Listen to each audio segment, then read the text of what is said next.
प्रभु रामदेव भगवान अल्लाह खुदा इस आदि नाम एक ही शक्ति के हैं।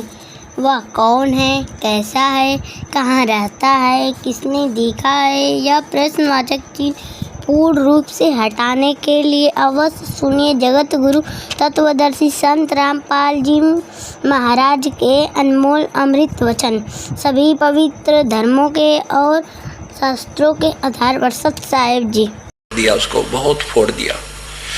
अब उसकी बहन का नाम सिमली था। उस बहन का नंबर आया। बहन ने सोचा भक्त आदमी है, मैं पत्थर नहीं मारूंगी, एक फूल मार दूंगी, किसी ने मेरा पर टहनो, ऐसे फूल मार का आगे निकल जाऊंगी, समाज की भी रह जाएगी और मेरी भी बात बन जाएगी। अब जो ही सिमली आई और मंसूर अनल हक कह रहा है और सिमली ने फूल मार दिया, मंसूर बहुत बुरी तरह रोने लग गया। पहले तो हंस रहा था और फूटा पड़ा था सारा। जब बहन ने फूल मारा तो आंखों में पानी आ गया, रोने लग गया, बहुत बुरी तरह रोया, बहुत बुरी तरह। अब बहन थी, नहीं आगे को चला गया। जब वो रो कर रुक लिया, जब कहने लगी भाई इन सब ने आपको पत्थर मारा, उनके पत्थर मारने से तू नहीं रोया, सारा फूटा पड़ा था, और मेरे फूल से भी तू रोने लगा, क्या इससे ज्यादा दर्द हो गया तुझे? अनल कहने लगा सिमली तू भक्ति नहीं कर रही बहन, तू तो ड्रामा कर रही है। ये तो अनजान थे, मुझे कुछ भी मार सकते थे, पर तुझे पता था मैं किस मर्ज का मरीज हूं, मैं किस बीमारी का मरीज हूं, मैं किसके लिए कुर्बान हूं। नादान तेरा हाथ मेरे ठिकाना क्यों करोगे? तेने ये जुल्म कर दिया, तू भक्त नहीं है। मुझे तेरा दुखा कि तुझे पता था ये अनजान कुछ भी कर सकते थे, और तेरा हाथ मेरे ठिकाना हो क्यों कर दिया? नो फूल थोड़ तू बावड़ी। अपने आत्माओं परमात्मा को पाना हर इंसान चाहता है, लेकिन मर्यादा में रह बिना, परमात्मा को सही समझे बिना यू काम बना नहीं करता। कहते हैं ज्ञान संपूर्ण हुआ नहीं, अर्दा नहीं छदाए, इस देखा देखी भक्ति का रंग नहीं ठहरावे। ज्ञान पूरा हुआ नहीं, हृदय में ठेस पहुंची नहीं कि इस भक्ति बिना गुजारा नहीं हमारा, चाहे कुछ भी हो जा। वही इंसान इस मार्ग पर खरा उतर सकता है। बाकी देखम देखा आगे, एक आधा काम ठीक हो गया, दो ना हुए तो छोड़ गए, कहते वो भक्त नहीं। देखा देखी भक्ति का यो रंग नहीं ठहरा है। तो क्या किया? अब वो माना नहीं। अनल हक सारे गांव ने पत्थर मार दिए। फिर कहा, आदेश हो गया उनकी कमेटी का कि इसका हाथ काट दो, नहीं मानता है तो। कहा क्या हाथ काट देंगे, तू बंद कर दे इसको बोलना। कहा उसने, मंसूर ने, अनल हक काट दो, काट दिया। बोला दूसरा भी काट देंगे, तुम मत बोल रहे अनल हक। अनल हक दूसरा भी काट दिया। अब छोड़ दिया। कुछ दिनों में देखा कि दोनों हाथ भी पूरे हो गए। अगले दिन उसके हाथ भी पूरे हो गए, और फिर अनल हक करता घूम रहा है। उन मान बढ़ाई के भूखे ईर्षालु लोगों ने न्यों नहीं देखा, देख भगवान ने कैसा अचरज किया है, अब तो चरणों में गिर जाएं इसके। लेकिन नहीं, जिसको जरा सा कोई गुरु पद, कोई संत पद वो प्राप्त हो जाता है तो वो ईर्षा नहीं छोड़ सकता। राज तना सहज है भाई, सहज त्रिया का नेह, मान बढ़ाई ईर्षा दुर्लभ तजना ये। घर भी छोड़ सकते हो, राज्य भी त्याग सकते हो, पत्नी का मोह भी त्याग सकते हो, लेकिन राग द्वेष ईर्षा और मान बढ़ाई ये नहीं छूटती प्राणी पे। और जब तक ये नहीं छूटेंगी तब तक वो प्रभु मिले नहीं। फिर क्या किया कि उन्होंने फिर कमेटी बनाई, मीटिंग करी कि ये नहीं मान रहा है, ये काफिर हो गया है। कहा इसको फूक दो। उसको टुकड़े टुकड़े काट दिया, काट के और जला दिया, जलाकर राख उठाकर दरिया में डाल दी। दरिया में राख भी कहती जा रही है अनल हक अनल हक अनल हक, बहुत जोर की आवाज आई और हजारों की संख्या में उस दरिया से बाहर वो मंसूर निकल आए और उस शहर की गलियों में घूम रहे हैं। अनल हक अनल हक, सारे डरते भीतर बढ़ गए, भूत आ गया। अब यहां बताते हैं मंसूर में भूब जाना खुदाई, सूली चढ़े शीस दीना कटाई। मंसूर चला धनी के मिलाप, काटा शीस जाका सुनो आदि साख। दोनों दस्त हाथ दोनों दस्त काट सूली चढ़ाए, ऐसा सरा है धनी का जुराहे। जिगर स्वाप सीना जो पांचों हलाल, मंसूर महबूब खेची न खाल। कहते हैं उस मंसूर की तरह भाई अपनी कुर्बानी करें, पार पड़ेगी। बकरियां की कुर्बानी दें, कोई लाभ तुम्हें नहीं होगा। फिर क्या बताते हैं,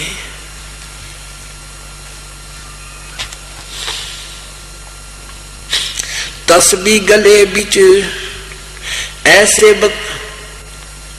ऐसे बंदे को जो कयामत धरी, काटे गौ शीस जौ से डरी। कि जो ऐसे प्यारे आत्मा जो मांस मट्टी भी नहीं खाता था मंसूर, और एक सीधी आत्मा से भगवान की भक्ति कर रहा था, और उसके हाथ पैर कट गए, टुकड़े टुकड़े हो गए। जो मांस खावे गौ खावे भगवान, उन तक डरियो, उनका क्या हाल होगा वो विचार कर लेना। खावे मांस गौ मांस, उनसे डरी है। जो काटे गौ शीस जा से डरी, उन तो डरियो भाई से बूढ़े कर्म करें, वो डरते भी ना भगवान थे। और ऐसा निर्मल आत्मा के साथ भी ऐसी कयामत हुई, क्योंकि साधना तुम्हारी भी ठीक नहीं, साधना उसकी भी ठीक नहीं थी, लेकिन परमात्मा ने अपनी महिमा बनाए रखने के लिए उस भक्त को साथ देना पड़ा, ताकि आस्था भगवान में प्राणियों की बनी रहे। यहाँ कहते हैं कि जब ऐसे व्यक्ति के साथ भी ऐसा जुल्म हुआ तो मांस खाकर कैसे सुखी हो सकते हो। मतलब ये बहुत गहरी बातें हैं, बहुत देर से आपके समझ में आने लगेंगे। फिर अजाजील नाम का एक व्यक्ति था। कहते हैं जो बुराई तुम करते हो, जो बुराई तुम करते हो और मानोगे नहीं मेरी बात को, अर्थात गुरुदेव के आदेश को नहीं मानते हो, जिसको ये कह दिया कि ये नाम लेने के बाद हुक्का बीड़ी शराब मांस तंबाकू छूना भी नहीं है, किसी को लाके देना नहीं, सहयोग तक नहीं देना है, अनुपासना नहीं करनी है, और जो गुरुदेव के आदेश को नहीं मानता है, पालन नहीं करता है, तो उसके साथ देखो कैसे बनेगी।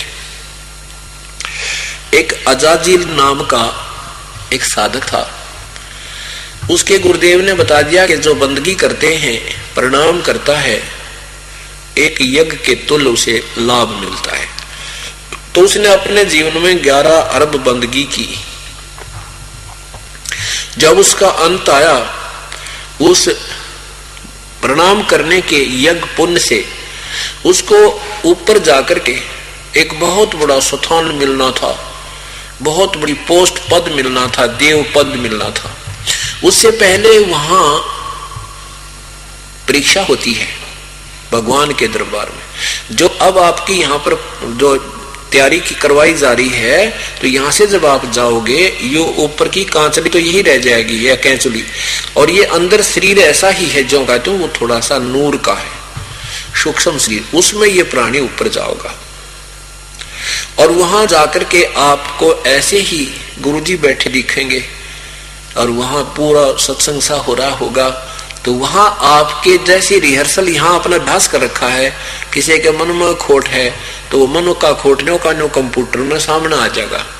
वो प्रणाम करता है, किस भाव से करता है, कैसे दृष्टि रखता है, कोई ऊट पटांग मन में ख्याल रखता है, किसी बुरी भली सोचता है, तो वहां भी उसको ऐसा ही उसका पूरा क्लियर आ जाएगा, और फिर वहां वो मार खाएगा।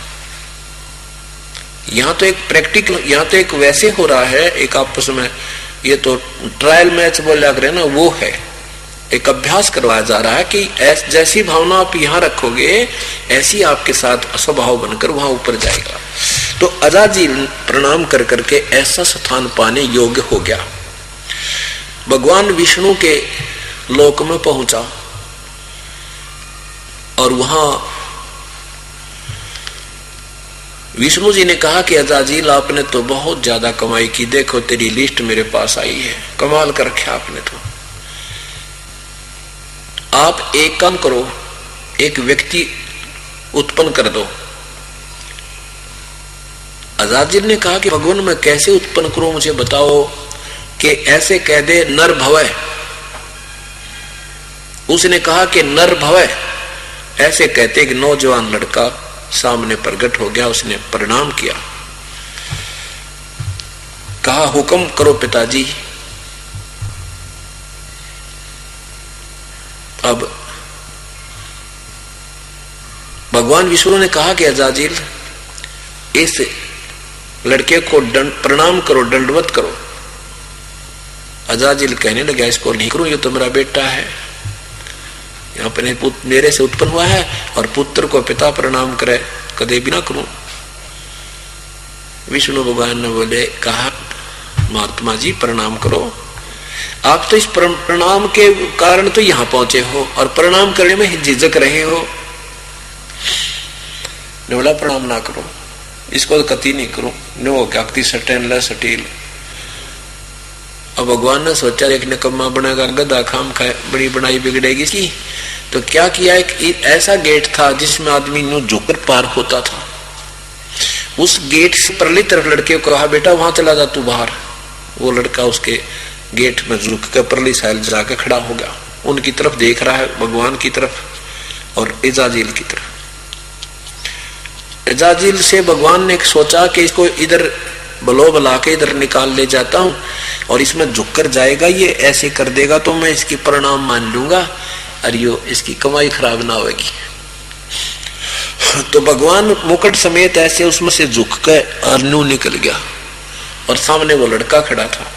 परली तरफ जाकर के भगवान ने कहा कि आजा अजाजील, तुझे स्वर्ग की घुमा फिरा कर लाऊं स्वर्ग में। जो बोला मैं खूब जानू, आप चलिए। अब तो आप सोचते हो मैं झुक कर न्यू आ जाऊंगा, फिर न्यू कहेगा देखा ना करवाया दी मैंने प्रणाम तेरे, सारी जानो मैं। वो सारी जाननिया हो गया, सर्वज्ञ बन बैठा निकम्मा, अकल का चोर बन गया वकील। मैं ना हूं कति भी। भगवान ने कहा अजाजील आजा, मेरी बात मान ले, बात बिगड़ जाएगी। कति भी ना हूं, सारी जानो मैं। भगवान ने वापस आकर उसके कलम मार दी, क्योंकि आदेश परम पिता का पूर्ण ब्रह्म का था। ये संविधान उसने बना रखा है। कहता जा निकम में गधा बन, सारे के सारी पर कलम मार दी गई। ये उस ईश्वर के आदेश थे।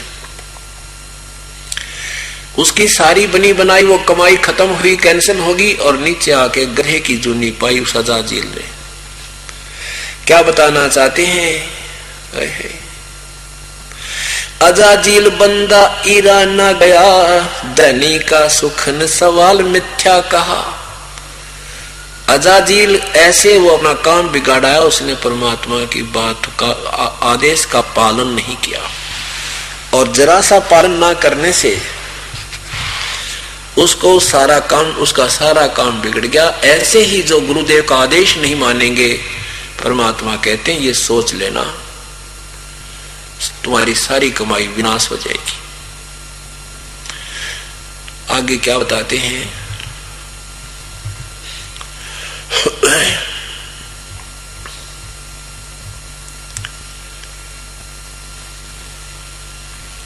जैसे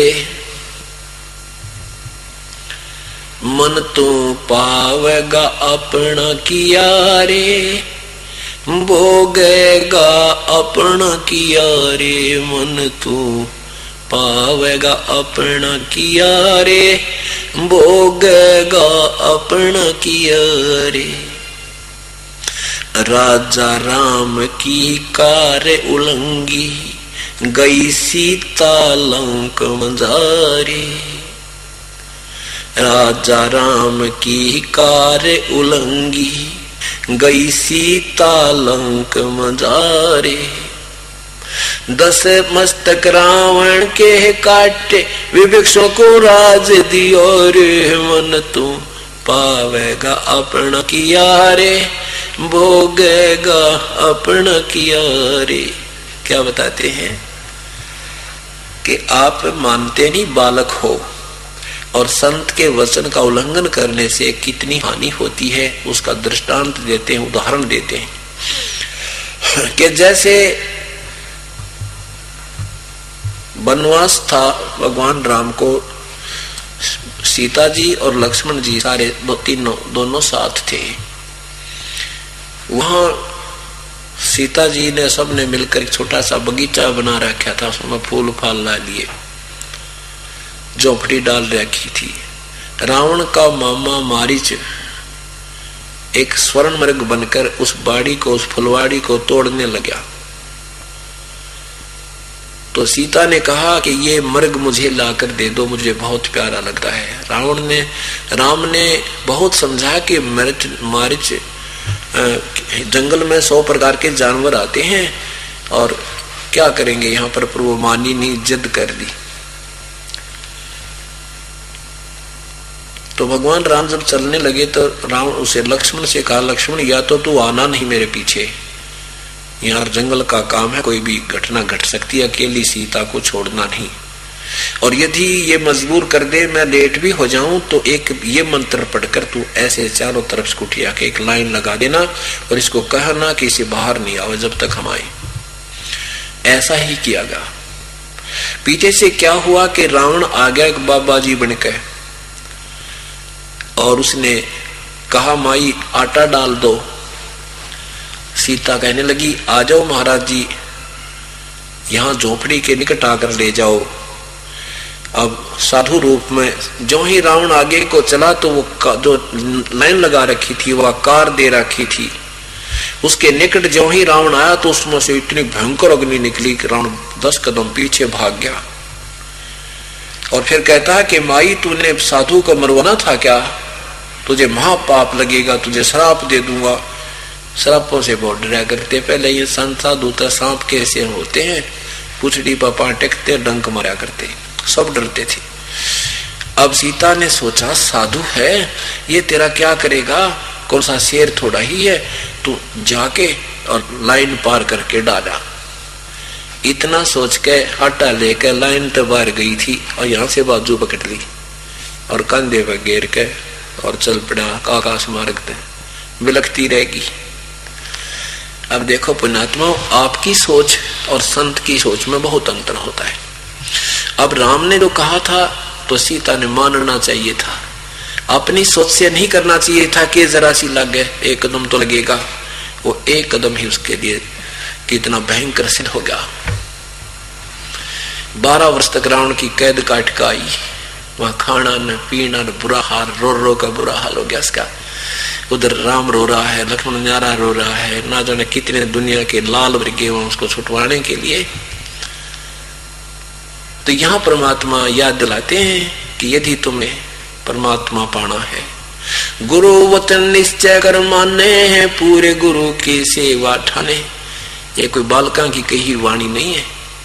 इस उदाहरण दे रहे हैं कि संत के वचन को टालने से तुम्हें इतना भयंकर परिणाम मिलेगा। आप अपनी सोच से कहते हो कि फर्क पड़ा, एक बीड़ी तो पी है तेरा गजबी, थोड़ा सा भी मर्यादा भंग होते काल ऐसा झपटा देगा जैसे सीता को रावण ने दे दिया था।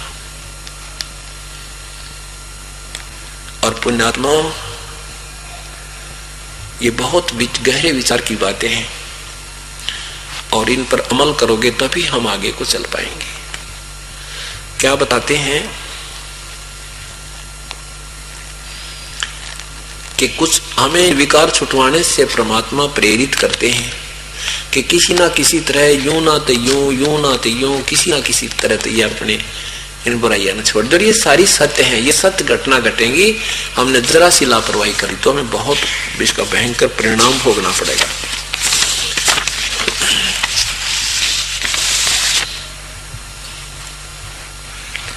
अब हम काल के जाल में फंसे पड़े हैं और जब तक हम परमात्मा पर पूरा आसरा नहीं बनाएंगे, आश्रित नहीं होंगे और यहाँ का किसी प्रकार की वस्तु में हमारी रुचि नहीं रहेगी, तब हम परमात्मा, तब हमें भगवान छुटवाएगा, ना कभी नहीं छुटवा रहा। क्या बताते हैं कि जैसे सीता जी का अपहरण हो गया, उसकी तलाश खोज में इधर उधर घूम रहे थे। हनुमान जी आकाश मार्ग से उड़कर भगवान श्री राम का कंगन लेकर न वो अंगूठी लेकर के, श्री राम ने कहा था कि हनुमान जी ये अंगूठी देखकर वो पहचान लेगी मेरे को कि तू मेरा भेजा हुआ व्यक्ति है, नहीं तो तेरी शकल न देख कर डर जाएगी वह और बात भी नहीं करेगी तेरे तक। और उसकी कोई पहचान लाना, तो कहते हैं भगवान वो आदेश श्री राम के आदेश से घूमता घूमता ढूंढता ढूंढता हनुमान जी छलांग लगाई, वन 9 लखा बाग था रावण का, और वहां सीता को एक पेड़ के नीचे बैठा रखा था। अब ज्यों ही उसने छोटा रूप बनाया, छोटे से बंदर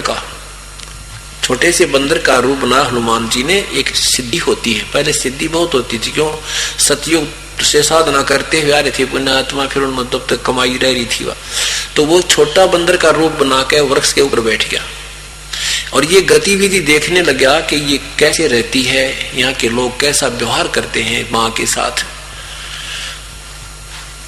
तो उसने सारी गतिविधि देखी और सीता की हालत देखी, बैठी है, कभी रो रही है, कभी आंखें फाड़ कर देख रही है, कभी ईश्वर को याद कर रही है।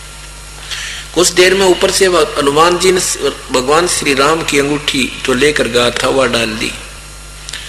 सीता ने वह अंगूठी पहचाने, ऊपर देखा तो एक बंदर बैठा है, बहुत रो पड़ी, बोली बंचर ये कहां से ले आया तो अंगूठी, मेरा पति खा लिया किसी ने, ये तूने और संदेशा दे दिया, मेरा दुख बढ़ा दिया बहुत बुरी तरह। फिर एकदम नीचे आया, हनुमान जी ने अपना कुछ वास्तविक रूप बनाया और फिर सारी कहानी बताई कि माँ श्री रामचंद्र बिल्कुल स्वस्थ है, मैं हनुमान हूं, ऐसे ऐसे मैं उनका दूत बनकर आया हूं, आपकी खोज करता हुआ आया हूं और कोई चिंता मत करें। फिर हनुमान जी ने कहा कि माता मुझे भूख बहुत लगी है, आहार कहाँ करूं। हाथ जोड़ के खड़ी होगी भाई हनुमान, यहाँ कोई बाग में नीचे कोई फल पड़ा हो ना, वो टूटा टूटा झटका पर नीचे गिर गया हो, उसने खा लिया भाई, तोड़ के भी मत खाइए ना, मेरे को 4 लागेंगे। मुझे आदेश नहीं है ऊपर तोड़ के भी खाने का, को नीचे गिर जाए मेरे भाग का तो मैं फल खा सकती हूँ, नहीं तो कभी पत्ते पत्ते खाकर भाई गुजारा करना पड़ता है, मैं आपको खाना नहीं या किसी प्रकार खिला सकती। इतनी बात कहकर माँ की आंखों में आंसू देखकर हनुमान जी ने गुस्सा आ गया, खड़ा हो गया, पूरा शरीर बना लिया और नु तोड़ तोड़ फलों ने खा और उस वृक्षा ने तोड़ के और समुद्र में फेंक दे, सारा बाग तोड़ गिरा। वो रखवाड़े आए उसके विरोध करने के लिए, वह गढ़ दिए, अंगद भी आ गया, वो गढ़ दिया, वो दूसरे व्यक्ति आए वो भी गढ़ दिया। आखिर में एक लीला करने के लिए वो नाग उसमें एक पकड़ ले गया उसको अंगद, और वहां और लंका भी फूक फाक के भाव। ये मेरा कहने का कि वो सारा उनका तोड़ फोड़ कर हनुमान जी वापस आ गए। अब वापस आए और श्री राम जी को खुशखबरी सुनाई कि माता का पता लग गया भगवान। अब पुण्यात्माओं यहाँ देखना को विचार क्या निष्कर्ष देना चाहेगा ये दास आपको, हम काल रूपी रावण की कैद में हैं। यहाँ पर इस काल रूपी रावण की कैद में हम सीता रूपी बैठे हैं, और जब हम सीता जैसा आस्था रखेंगे तो कबीर परमात्मा रूपी राम हमें इस काल के जाल से छुटवाने आओगा, नहीं तो नहीं आएगा। कैसे आएगा? अब श्री राम ने हनुमान जी को एक तरफ बुलाया कि बेटा संत जी इधर आओ। जैसे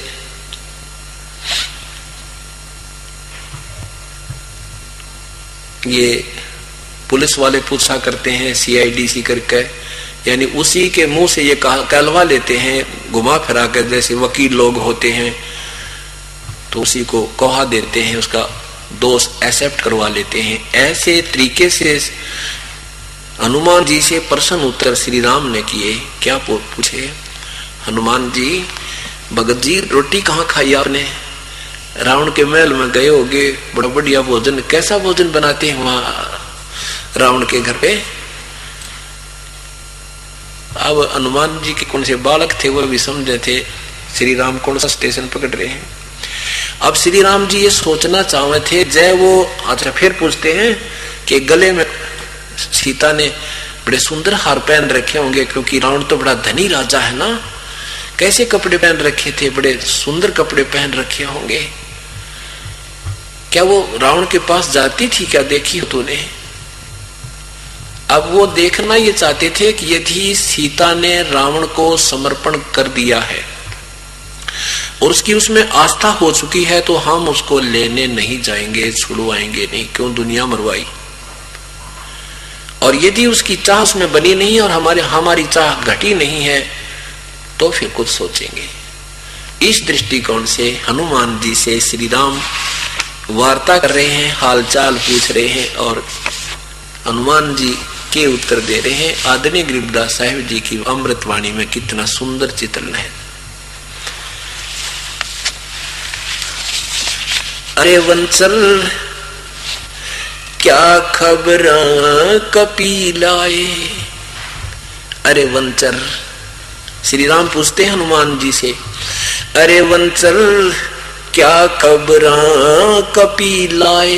कपि माने बंदर को कहते हैं कपि, कि हे बंदर, है बंदर खानदान, कपि खानदान के क्या खबर लाया तू। अरे वंचल क्या खबर कपिलाए, कौ सीता की बात बता सब, क्या क्या भोजन पाए। अरे वंचल क्या खबर कपिलाए, कैसी प्रीत करी तुम सेती, कैसी प्रीत करी तुम सेती, व्यंजन कहाँ जमाए। कहो हनुमत संत जन मेरे, तुम भूखे रहे अकधाए। कैसी प्रीत करी तुम सेती, व्यंजन कहाँ जमाए। कहो हनुमंत संत जन मेरे, भूखे रहे अकधाए। कैसा विनोद, कैसा बदन विनोद सती का, बूझत हूँ मन लाए। क्या पौनिक पटंबर पैरे, हार डोर गल छाए। कहा सिंगार अचार करत है, रावण से जा जाए। सुरमा सिल्क से जा बैठी, ना तुम बदन छुपाई। श्री राम पूछ रहे हैं कि कहो सीता की बात बैठा सब, ये क्या क्या भोजन खाए, तेने कहाँ कहाँ भोजन पाए और व्यंजन कहाँ जीम कराए तुम। कैसी प्रीत करी तुम सेती, तेरे को कितना प्यार से बोली, कहाँ तूने भोजन खाए, कैसे कैसे कैसे आहार किया। कहो हनुमंत संत जन मेरे, तो भूखे रहे कधाए। पूछा क्या भूखा रह गया। कैसा बदन विनोद सती का, बूझत हूँ मन लाए। ने बोला हनुमान जी मैं साची आत्मा बुझ हूँ, साची बताइए कैसी कैसी स्थिति है, वो स्वस्थ है या कोई मन मुरझा रहा है उसका। तो वो देखना चाहता था क्या स्थिति बताएगा, मैं आइडिया ला लूंगा कि वह हमारी इच्छा उसमें है या नहीं। कहाँ सिंगार है, क्या पौने कि वो पटंबर पहने, पटंबर माने ये मखमल के सुंदर कपड़े पहन रखे थे क्या, और गले में हार होल डाल रखे थे क्या सीता ने, और सुरमा शर्मा डाल रखा था, यानी कोई काजल वगैरह भी लगा रखा था, और रावण की सेज पर जाती थी क्या वो। और तुम जब गए को कैसे घूम रही थी, जैसे तुमसे बदन छुपाया कि नहीं, यानी कोई शर्मिंदगी उसने व्यक्त की या नहीं। जैसे दूसरे पर पुरुष को देखते ही स्त्री जो है संकुचित हो जाती है, इस दृष्टिकोण से वो ऐसा हुआ कि नहीं। तो हनुमान जी कौन से बालक थे, सारी समझे थे भगवान कौन से स्टेशन पकड़ रहे हैं, क्या बूझना चाहते हैं। तो क्या बताते हैं, बोले पौनी होए सुहोनी, सुन हो रघुपति राय। सीता सती अति अति आतुर, आंसुपात चल जाए। कहते हनुमान जी कहे कि सुन हो, बोले पौनी, ये पवन के पुत्र हनुमान बोले, और हो सो होने की होगी, वो करो वो कर देना, पर सुन हो रघुपति राय के सुन ले क्या है, कैसे रहती है वो सती। बोले पौनी होए सुहोनी सुन हो रघुपति राय, सीता सती अति अति आतुर आंसू पात चल जाए। वह रो है बैठी बैठी बेचारी गीत के हार पे रहती। ढूंढत फिरे लंक चऊ ओरा 9 लख बाग छपाए, जाए ब्रज पे छुपकी लगाई मुद्रा भेंट चढ़ाए। सारे कहता ढूंढते ढूंढते 9 लख बाग पर जाकर देखा, उसमें वह कैद कर रखी है बेचारी। और वृक्ष के ऊपर चढ़कर मैं डुबकी लगाकर बैठ गया, फिर वहां से मैंने वो अंगूठी उनके झोली में डाली थी। ता प्रणाम करया सती सो माता दर्शन पाए, जड़े पड़े का हुक्म किया था हम 9 लख बाग अगाए। आप तक कहते हो कि तुझे कहाँ कैसे भोजन खिलाए। उसने माता ने कहा था भाई हनुमान, ये कोई जड़ा पड़ा तो न मिल जा फल तो खा लिए, और मेरे बस की बात नहीं बेटा, तेरे भाई तेरे तो रोटी खाने की भी मुझे नहीं मिलता हर यहाँ पे। माता ने तो मुझे झड़े पड़े का हुक्म किया था, और हमने फिर वो सारी कहानी भी तोड़ दिया और वह कूट भी दिए और छक्का खाए फल। झड़े पड़े का हुक्म किया था 9 लख बाग अघाए, नाजुक बदन नाम तुमरे पर जैसी माता जाए।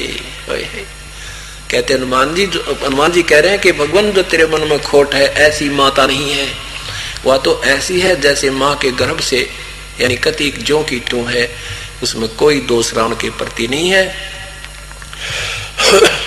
जड़े पड़े का हुक्म किया था 9 लख बाग अघाए, नाजुक बदन नाम तुमरे पे, तेरे नाम पर है वो नो की नो जैसी माता जाए, यानी कति अछूती है। रावण से दी प्रीत नजार की चंद बदन मुख छाए, पनंग समेट पदम औसन से पौना गगन चढ़ाए। तेरे कुटी संजम जानता सका सूरज कमल उगाए, हार डोर नहीं पाठ पटंबर सीता मन मुरझाए। सीता वो ना कुहार पहन रही थी ना कोई सुंदर कपड़े पहन रही थी, वह तो मुरझाया मन से बैठी थी। हार डोर नहीं पाठ पटंबर सीता मन मुरझाए, अगर मालव मूर्त सूरत गरीब दास पद गाए। तो पर क्या अब श्री राम जी क्या देखना चाहते थे कि यदि उसने रावण के साथ दोस्ती कर ली है, वहां उसकी वह रच चुकी है, उड़े ठाठम ठाठ कर रही है, खेल फाग बसंत, तो फिर क्या फायदा उसको यहाँ दुनिया मरवाण की, फिर हम नहीं लाएंगे। वो फिर पति भरता नहीं रही, हमारी उसकी आस्था हमारे मन नहीं रही। तो यहाँ यही परमात्मा अब देखना चाहेगा कि हम यहाँ के इन कार कोठियां में और इन घुटी सूटियों में और इन्हीं में राजी हैं, तो परमात्मा हमें नहीं चाहेगा। हम सीता की तरह उस राम से दृष्टि नहीं हटाएंगे, और यहाँ भी हर हमारी लास्ट में ये दृष्टि आत्मा की स्थिति नहीं हो जाएगी। ये भगवान यहाँ का तो हमें परमात्मा कहते इंद्र दा राज कागदा बिष्टा ना भोगा इंद्राणी नो, सुख दे पास हो रंबा आई जैसे उसका धान लगा निर्वाणी नो। इंद्र दा राज काग का बिष्टा, यहाँ का स्वर्ग के राजा का भी राज्य हमें दे तो भी हमें नहीं चाहिए। यहाँ की कोई भी इच्छा किसी भी वस्तु की हमारे मन में नहीं रहेगी, आत्मा से कति डर हट जाएगा। जैसे सीता जी का अपने पति से मन नहीं हटा था, वहां की कोई चीज उसने नहीं सवाई थी और रावण को धक्के दे दिए थे, उसको नहीं चाहा था। ऐसे यहाँ का चाहे कोई ब्रह्मा विष्णु शिव जी भी आकर हमें कहे मैं तुझे अपने लोक में ले चलता हूँ, तेरे नू ठाठ कर दूंगा, हाथ जोड़ लेंगे भगवान इन ठाठाते दाए हम तो अच्छे के लिए कहते यू कालते लाया था वो कागे थरे ठाठ कर दूंगा, गधे कर दिए। तो ये मन में जब आपके रहेगी फिर भगवान आपसे प्रसन्न होगा। कहते मौला बैठा मोरे चे देखे जन की भेड़े, 14 कोट जम किंकर जहां वहां एक नाम की खेड़। परमात्मा सतलोक से बैठा हमारी कुश्ती देख रहा है, हमारी ये बढ़ंत देख रहा है, ये कैसा चल रहा है, क्या धारणा है इनकी। ये कहां मार खा रहे हैं, ये पूर्ण रूप से मुझ पर आश्रित हैं कि नहीं। मौला बैठा मोरे चे वो देखे जन की भेड़, भेड़ माने बढ़ंत देखा हमारी कि ये काढ़ते हैं इन विकारों से, यहाँ की इच्छाएं जो उठती हैं उन तक किस प्रकार ये उल्टे हट रहे हैं या इनको ग्रहण करना चाहते हैं।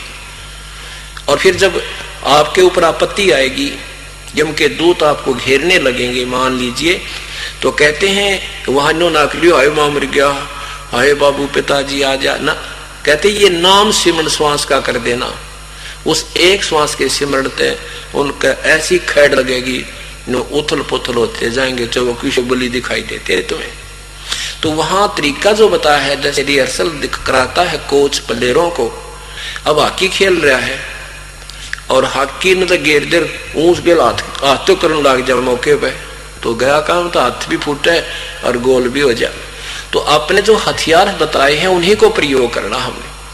तो वहां जब आपत्ति आप पर कोई आती है तो एक श्वास के नाम की एक खेड़ बतेरी, वो दो सिमरण दो मंत्र का आपको दिया, तीसरा मिले पीछे तो फिर तो कहना है कि जब आपकी मर्यादा ठीक रहेगी तो वो तीनों ना मिलने के बाद भी आपकी मर्यादा कट गई तो कनेक्शन कट गया, वो बेशक दरारो सारा साजबाज, उसका कोई काम नहीं।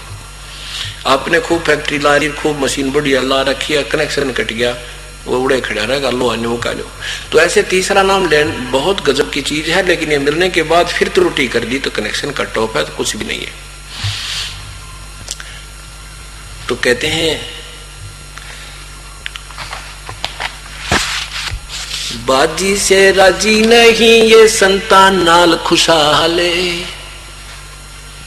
मल अखाड़ा जीतेंगे ये युगन युगन के माले।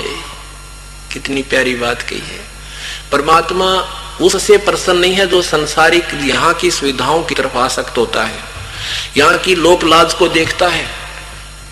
ब्याह में गया था, शर्मानते ने न्यू कर दिया, उससे परमात्मा प्रसन्न नहीं होगा। बाजी से राजी नहीं वो संतों नाल खुशहाले, जो संसारिक लोगों को के लोक लाज में आकर अपनी मर्यादा भंग करते हैं उनसे परमात्मा प्रसन्न नहीं होगा। और उन संतों से वो खुशी है, संत वही है जो सीधा चाले। गुरु वचन निश्चय कर माने, पूरे गुरु की सेवा ठाने। पूरे संत न सेवा, पूरा संत की शरण आवे और फिर उसके एक एक वचन पर खड़ा हो जावे। फिर उसके लिए क्या बताते हैं, कौन होंगे खरे, मल अखाड़ा जीतेंगे ये युगन युगन के माल। माल कहते हैं पहलवान को, ये युगा युगा के पहलवान यही इस काल के खड़े न जीतेंगे। इन जिस पे बीड़िया ना छूटती वह किसके पहलवान, वो 5-6 महीना धक्के खा के उड़े रह जाएंगे कितना। तो ये जो सब विकार छोड़ेंगे वह पहलवान युगन युगन के माल। दास ने देखा है जो कति ऐसे चैंपियन थे, दारू न्यू गए थे, पी के सोया करता, उठते पीण लाग जाता, सारे दिन बेगन तारे रखा करता। और जिस दिन से ये नाम लिया है उसी दिन से त्याग दिया है। वो माल था, वो पिछले संस्कार का, पिछले पुण्य कर्मों का धनी था, वो भगवान का पिछले जन्म का भी वो भक्त रहा था। उसने तुरंत ही वो विकारों को पटक दिया ठाके, यानी उनको पराजित कर दिया। उनकी कुश्ती में वो जीत गया पहलवान और विकार हार गए। और जिसके विकार ही ऊपर चढ़ रहे हो पहलवान को ना, वो भक्त नहीं बना है।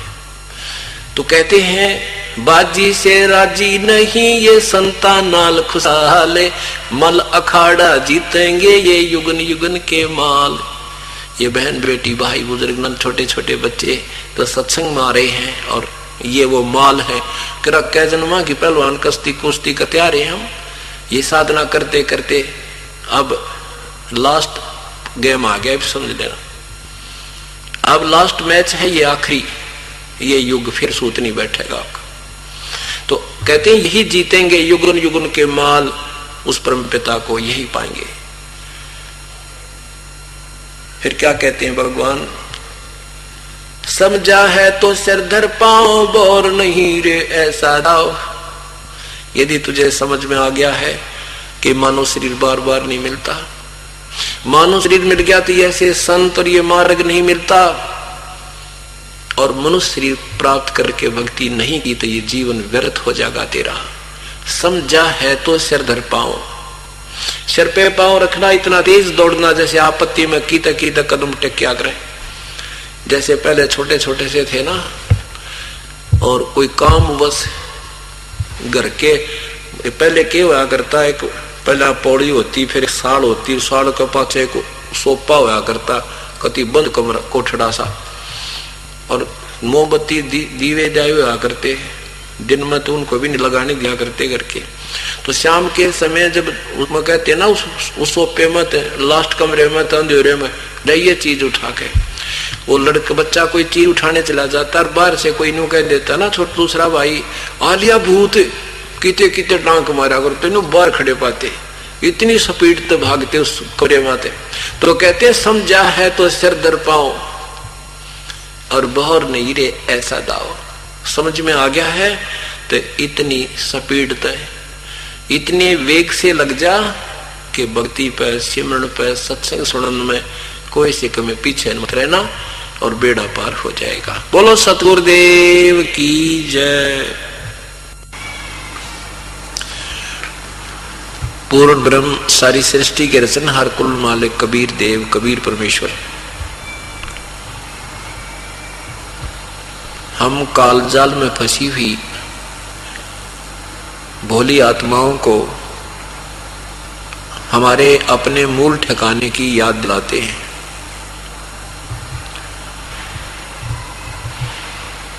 हमें बताते हैं कि जिस लोक में आप रह रहे हो ये तुम्हारा वास्तविक निवास स्थान नहीं है। आप सतलोक से आई हुई पुण्यात्मा हो। जिस स्थान से तुम आए हो वहां जन्म और मृत्यु नहीं होता, वहां कोई रोग कष्ट नहीं है, कोई मानसिक परेशानी किसी प्रकार की नहीं है। जहां से तुम आए हो उस स्थान से यहां आने के उपरांत तुम अपने मूल स्थान को भूल चुके हो। आज कोई भी व्यक्ति, चाहे वो 90 वर्ष का वृद्ध है, चाहे कोई रोगी है, भले ही किसी के दोनों पैर भी कटे हुए हैं, दोनों पैर भी कटे हैं और अन्य भी शारीरिक कष्ट भी हो, लेकिन मृत्यु नहीं जाता। जीवन की आस ही करता है और उसके लिए अपनी पूरी समर्थता के आधार पर पैसे भी लगाकर अपना जीवन दान ही करवाने की चेष्टा करता रहता। ऐसा ये भी मालूम है कि यहां ना कोई रहा ना रहेगा, फिर भी हमें ये मृत्यु अच्छी नहीं लगती। क्यों नहीं लगती? क्योंकि हम ऐसे लोक से आए हैं जहां पर हमारी जन्म मृत्यु नहीं होती थी। इसलिए हमें एक बूंदी सी बात लगे है कि ये तो बहुत बुरा हो रहा है, मृत्यु नहीं होनी चाहिए। जैसा कि कल के सत्संग में आपने सुना था,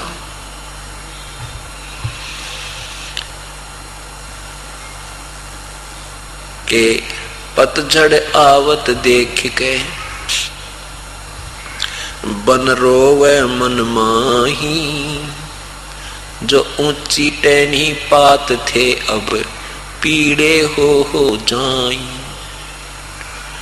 तवर कहता पात झड़नता यूं कहे, सुन भई तरवर राय, अब के बिछुड़े नहीं मिले न जाने कहां गिराएंगे जाए। तरवर कहता पात से, सुनो पात एक बात, यहाँ की याहे रीति है, एक आवे एक जात। अब वो वन का उदाहरण देते हैं परमेश्वर हमें समझाने के लिए कि वन में बहुत गहन घने वृक्ष होते हैं, उनके ऐसे बढ़िया पत्ते होते हैं जैसे पीपल के पत्ते, एक वर्ष तक मस्ती मारते हैं, फड़फड़ फड़फड़ करके हवा का आनंद लेते रहते हैं। जब पतझड़ आती है पीले होकर के टूट टूट कर गिर जाते हैं। फिर केवल डंठली, केवल सिंगल वो टहनियां नजर आती हैं। उस अतिथि को देखकर वन का उदाहरण देते हैं परमात्मा के वन रोता है मन में कि ये वो पत्ते कहाँ गए, कितने सुंदर लगा करते थे, ऐसे फड़फड़ फड़फड़ करके लहरा रहे थे, और ये के सांग भाई। फिर वो पात झड़ता हुआ कह रहा है कि ले भाई तरवर अलविदा, अब ना मेरा कहाँ गिरेंगे जाके, पशुओं के पैरों के तले कटेंगे या गंदे नाले में गिर के सड़ेंगे। ऐसे ही एक परिवार त्याग कर जाते हैं प्राणी के विषय में परमात्मा याद दिलाना चाहते हैं। कहते हैं हिड़की दे दे रोवेगी सुरता तुझ तू चलेगी अकेली। आज जिस साजबाद न जोड़न में तुझे 1 मिनट की भी फुर्सत कोई ना, एक समय थोड़ा सा भी समय नहीं सत्संग में आने का, और अचानक तेरा जानने का जब समय आ गया तो कोई नहीं रोक सकता, ना कोई डॉक्टर रोक सकता, ना कोई राजा रोक सकता, ना तेरे माता पिता, ना रिश्तेदार, चाहे कितने ही धनी हो, चाहे वो कितनी उच्च पोस्ट प्राप्त हो। तो उस समय ये चलते समय रोता है, हे भगवान अब के बनेगा मेरे संग में, बच्चे भी रह गए, ये जीवन भी गया, जिसके लिए दिन पड़ा ना रात, कोई चैन नहीं हमने ली, ना भक्ति की, वो परिवार भी हमारे संग नहीं चल रहा। तब कहते हैं हिड़की दे दे रोवेगी सुता जब तू चल रहेगी अकेली। जब सारे साजबाज ने छोड़कर तू यहां से जाएगा, जब देखना पछाड़ खाखा रोएगा, फिर कुछ नहीं बनने वाला। उससे पूर्व ही हमने जो कुछ करना है अभी करना है। उसके विषय में बताते हैं कि पात जड़नता यूं कहे, सुन भाई तरवर राय, अब के बिछड़े नहीं मिले, ना जाने कहां गिरांगे जाए। तरवर कहता पात से सुनो बात एक बात, यहाँ की या है रीति है, एक आवे एक जात। कि इस लोक में और तुम यहाँ जीवन की आस करते हो। परमात्मा कहते हैं उंगलियां पर अपनी मृत्यु गिनो और दिन रात मालिक की याद करो, आराने दो उस मृत्यु को जिससे नावत तैयार रहो। जैसे लड़की की शादी हो जाती है और फिर वो अपना सारा सामान तैयार करके तैयार बैठ जाती है कि कभी पति आवे और चलने को तैयार हो, तो ऐसे हमने अपनी पूरी तैयारी पहले कर लेनी चाहिए। यहां से तो जाना ही पड़ेगा, ना कोई रहा ना रह सकता।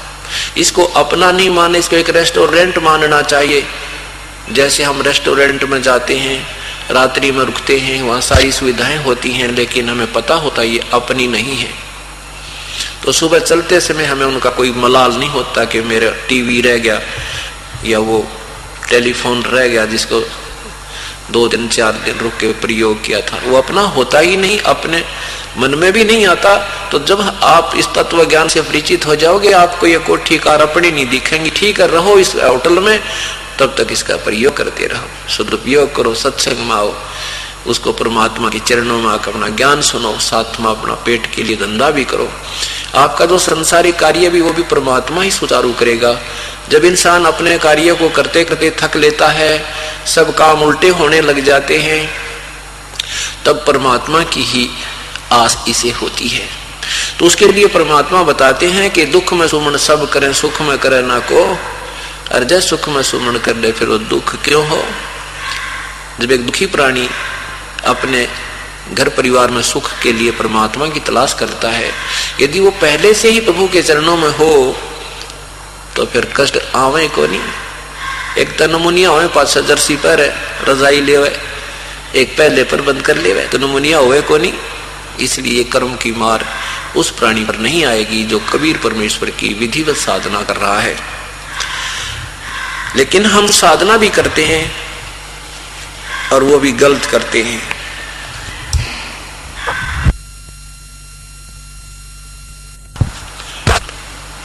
तो क्या बताते हैं कि हम जहां जिस लोक में से आए हैं वहां कभी नहीं मरते थे, और वहां जाने के बाद ही ये जन्म मृत्यु का रोग कटेगा, नहीं तो यहां पर कोई भी सथाई नहीं है। पवित्र गीता जी अध्याय नंबर 4 के मंत्र नंबर 5 में स्वयं गीता ज्ञान दाता प्रभु कहता है कि अर्जुन, तेरे और मेरे बहुत जन्म हो लिए, तू नहीं जानता, मैं जानता हूं। पवित्र गीता जी अध्याय नंबर 2 के मंत्र नंबर 12 में कहा कि अर्जुन, ये राजा लोग जिनको देख करके तू अपना मोह ममता में फंस गया है, ये ना सोचे कि अभी हैं, ये पहले भी थे, मैं भी, तू भी, और ये सब राजा लोग भी, और ये सैनिक भी, और आगे भी होंगे। गीता जी अध्याय नंबर 2 के मंत्र 17 में कहा है कि वास्तव में अविनाशी तो उसे जान जिसको मारने में कोई समर्थ नहीं है, और जिस परमेश्वर से सारा ब्रह्मांड, सब सर्व ब्रह्मांड व्याप्त है, अर्थात जो सबको चला रहा है, सबका संचालक, कंट्रोलर है।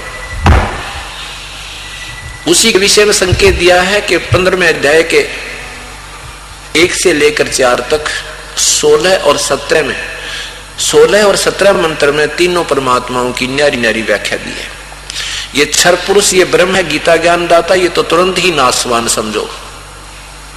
अक्षर पुरुष ये परब्रह्म है, इनकी सतिथि, अक्षर माने अविनाशी होता है, अक्षर जिसका विनाश ना हो। अक्षर पुरुष इस परब्रह्म को इसलिए कहा है कि ये इस ब्रह्म से, गीता ज्ञान दाता परमात्मा से ज्यादा स्थायी है, लेकिन है ये भी नाशवान। जैसे एक चीनी का कप होता है, मिट्टी का, सफेद चाय पीने का, और एक स्टील का। अब स्टील का जो कप है, इसको तो परब्रह्म समझो, ये अक्षर पुरुष, और चीनी के जो कप को समझो क्षर पुरुष। अब उस चीनी वाले मिट्टी के, उस सफेद मिट्टी वाले प्याले की तुलना में स्टील के कप को अच्छा स्थायी कह देते हैं, लेकिन वास्तव में स्टील भी स्थायी नहीं है, ये इसको भी जंग लगता है, समय भले ही ज्यादा लग जाए, और ये भी विनाश को प्राप्त होता है। और तीसरी क्वालिटी जो है, तीसरी धातु, वो मेटल, सोना समझो, स्वर्ण। स्वर्ण विनाश नहीं होता, उसको कोई जंग नहीं लगता, वो स्थायी धातु होती है। ऐसे लिखा है कि क्षर पुरुष ये ब्रह्म और अक्षर पुरुष ये परब्रह्म, और इन दोनों के ही लोकों में इनके शरीर तो नाशवान है, जीवों के भी स्थूल शरीर नाशवान है, जीव आत्मा केवल अविनाशी है। जीव आत्मा नहीं मरती, लेकिन स्थूल शरीर ब्रह्म और इनके अंतर्गत जितने प्राणी सबके नाशवान। लेकिन गीता जी अध्याय नंबर 15 के फिर 17 मंत्र में कहा है, उत्तम पुरुष है तो अन्य। पुरुष माने प्रभु होता है, क्योंकि परमात्मा ने मनुष्य को अपने सदृश ही रचा है, इसलिए परमात्मा का प्रथम नाम पुरुष, पुरुष मीन प्रभु, और सेकंड मानव के लिए भी पुरुष शब्द प्रयोग किया जाता है। उत्तम पुरुष है तो अन्य, वो वास्तव में श्रेष्ठ प्रभु तो इन दोनों से भी न्यारा है, सही भगवान तो इन दोनों से भी न्यारा है। और परमात्मा इति उदाहरते, जिसे भगवान कहा जाता है, जो भगवान की संज्ञा में पूर्ण है, और यही तीनों लोकों में प्रवेश करके सबका धारण पोषण करता है। अविनाशी परमात्मा अव्यय ईश्वर है, स्पेशल लिखा है अव्यय ईश्वर है। अव्यय माने जिसका विनाश ना हो कभी भी, वो परमात्मा अविनाशी प्रभु है, सब ईश्वरों में श्रेष्ठ है, वो कोई और है। उसके विषय में अध्याय नंबर 4 के 34 श्लोक में गीता जी में लिखा है कि तत्वदर्शी संत की खोज कर वही फिर उस पूर्ण परमात्मा के विषय में तत्व ज्ञान और साधना बताएगा, उसके बताए अनुसार आप साधना कीजिए, उस परमात्मा को प्राप्त हो जाओगे। इससे क्या सिद्ध हुआ? ब्रह्मा जी की आयु 100 वर्ष है, और ब्रह्मा जी का एक दिन कितना होता है? 1008 चतुर्युग, इतनी ही रात्रि 1000 चतुर्युग। हे भगवान, एक चतुर्युग की कितने वर्ष होते हैं? 43,20,000 चतुर्युग युग। एक चतुर्युग में 43,20,000 वर्ष होते हैं। हे भगवान, और ऐसे ऐसे 1008 चतुर्युग का एक ब्रह्मा जी का दिन और इतनी ही रात्रि। अब हिसाब लाने लगे तो इसका मेरे ख्याल में हिसाब खत्म हो गई। और फिर 100 वर्ष। अब हम चतुर्युग लेकर चलते हैं। लमसम इसे 1008 के स्थान पर 1000 चतुर्युग कहा जाता है। ब्रह्मा जी के एक दिन को इतनी ही रात्रि, 2000 चतुर्युग का ब्रह्मा का एक दिन रात हो गया। और 30 से गुना कर दो, 60,000 चतुर्युग का ब्रह्मा जी का एक महीना हुआ। 60,000 चतुर्युग, और एक चतुर्युग में 43,20,000 वर्ष। और 30 दिन का एक महीना हो गया 60,000 चतुर्युग का, और 12 से गुना कर दो 7,20,000। 7,20,000 इतने एक वर्ष हो गया। ब्रह्मा जी का एक वर्ष 7,20,000 वर्ष का एक दिन हो गया। एक वर्ष हो गया। और 100 तक गुणा कर दो, हे भगवान, 7 करोड़ और 20 लाख इतने चतुर्युग। और एक चतुर्युग का आपको बता 43,20,000 वर्ष। और फिर भी इनकी मृत्यु, फिर भी ब्रह्मा जी की मृत्यु 100 वर्ष के बाद ब्रह्मा जी की मृत्यु। और ब्रह्मा जी से 7 गुना आयु ज्यादा है विष्णु जी की भी मृत्यु। और फिर विष्णु जी से 7 गुना ज्यादा आयु शिव शंकर भगवान की, शिव जी की, और शिव जी की भी मृत्यु। और शिव जी ब्रह्मा विष्णु महेश के पिता ब्रह्म क्षर पुरुष गीता ज्ञान दाता की भी सदा शिव महाशिव की भी मृत्यु। और फिर परब्रह्म की भी मृत्यु। अविनाशी कौन हुआ? वो कबीर परमात्मा पूर्ण ब्रह्म। क्या बताते हैं? एती उम्र बुलंद मरेगा अंतरे, सतगुरु लगे न कान न भेटे संतरे। कहते इतनी लंबी भी जब तेरी उम्र हो जाएगी इस काल के लोक में, तो भी तेरी मृत्यु निश्चित है। क्यों? क्योंकि तुझे वो परम संत तत्वदर्शी संत नहीं मिले जो गीता जी के अध्याय नंबर 4 के मंत्र नंबर 34 में, और पवित्र यजुर्वेद अध्याय नंबर 40 के मंत्र नंबर 10 तथा 13 में स्पष्ट प्रमाण है। जब तक वो तत्वदर्शी संत प्राणी को नहीं मिलेगा तब तक अपना अटकड़ युक्त ज्ञान से वो साधना करता रहता है, जिस आधार पर वो मुक्त नहीं होता, सतलोक नहीं जाता, शाश्वत स्थान को प्राप्त नहीं करता।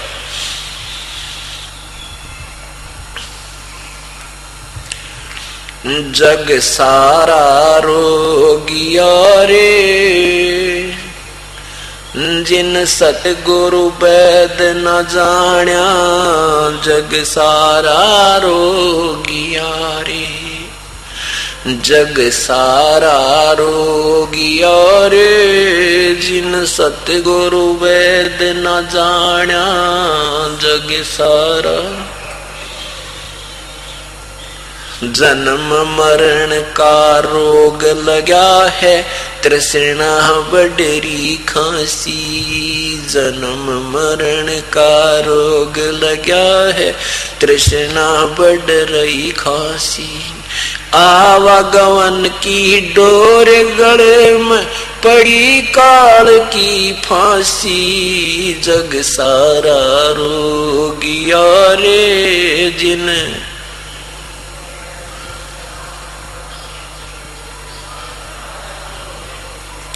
जग सारा रोगिया रे, जिन सतगुरु वेद न जाण्या, जग।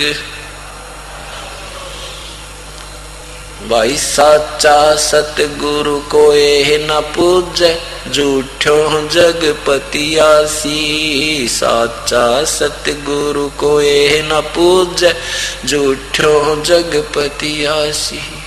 अंधे की बागही अंधे न मार्ग कौन बतासी, जग सारा रोगिया रे, जिन सतगुरु वेद। सारा रोगिया रे, जग सारा रोगिया रे।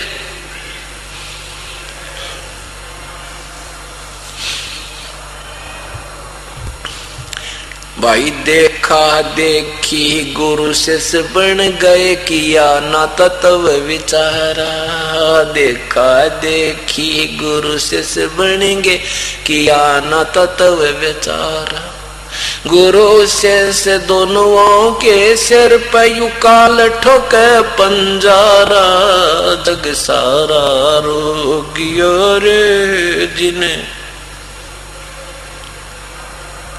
जग सारा रोगियो रे, जग सारा रोगियो रे। जिन सतगुरु वेद न जाना,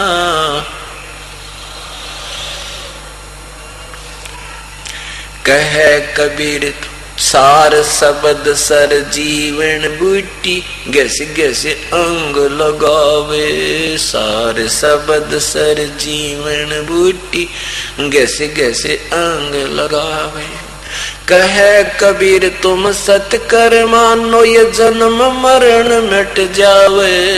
जग सारा रोगिया रे, जिन सतगुरु वेद न जान्या। जग सारा रोगिया रे, जग सारा।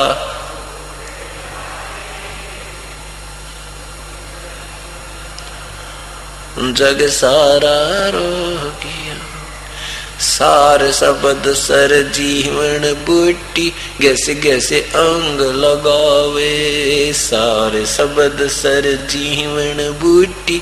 गैसे गैसे अंग लगावे। कहे कबीर तुम सत कर मानो, ये जन्म मरण मिट जावे। जग सारा रोगिया रे, जिन सतगुरु वेद न जान्या। जग सारा रोगिया रे, जग सारा।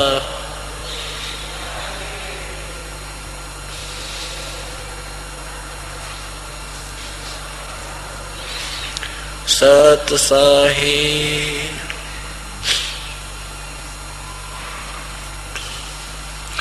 परमपिता